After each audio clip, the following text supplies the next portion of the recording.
हरे भरे जंगल में सुबह का समय था। पक्षियों की चहचहाहट गूंज रही थी, लेकिन जंगल के एक कोने में लुक्का नाम का एक भूखा तेंदुआ कई दिनों से खाना नहीं मिलने के कारण कमजोर हो चुका था। वो शिकार की तलाश में इधर उधर भटक रहा था। उसी समय पास के गांव से एक छोटा बकरी का बच्चा खेलते खेलते जंगल में आ जाता है। वो अपनी माँ से बिछड़ जाता है और डर के मारे इधर उधर देखने लगता है। तभी लुक्का तेंदुए की नज़र उस छोटे बकरी के बच्चे पर पड़ती है। उसकी आंखों में भूख साफ झलक रही थी। वो धीरे धीरे छिपते हुए बकरी के बच्चे की ओर बढ़ने लगता है। बकरी का बच्चा घबराकर रोने लगता है। माँ, माँ, तुम कहाँ हो? उसकी मासूम आवाज़ सुनकर लुक्का तेंदुआ थोड़ी देर के लिए रुक जाता है।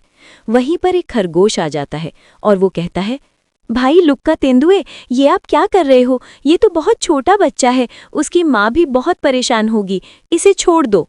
लुक्का तेंदुआ सोचने लगता है, ये तो बहुत छोटा और मासूम है, अगर मैं इसे खा जाऊं तो इसकी माँ का क्या हाल होगा? खरगोश की बात सुनकर उसके दिल में दया आ जाती है और वो अपना इरादा बदल देता है। लुक्का तेंदुआ बकरी के बच्चे के पास जाता है, लेकिन इस बार शिकार के लिए नहीं, बल्कि मदद करने के लिए। वो धीरे से कहता है, डरो मत, मैं तुम्हें तुम्हारे घर तक पहुंचा दूंगा। लुक्का तेंदुआ बकरी के बच्चे को सुरक्षित रास्ते से गांव की ओर ले जाता है। रास्ते में वो उसे किसी भी खतरे से बचाता है। जैसे ही वे गांव पहुंचते हैं, बकरी का बच्चा अपनी माँ को देखता है और खुशी से दौड़कर उससे लिपट जाता है। माँ भी उसे देखकर बहुत खुश होती है। लुक्का तेंदुआ दूर से ये दृश्य देखता है और चुपचाप वापस जंगल की ओर चला जाता है। उसके चेहरे पर सुकून और संतोष था। सीख: हमें हमेशा सोच समझकर फैसले लेने चाहिए और किसी पर भी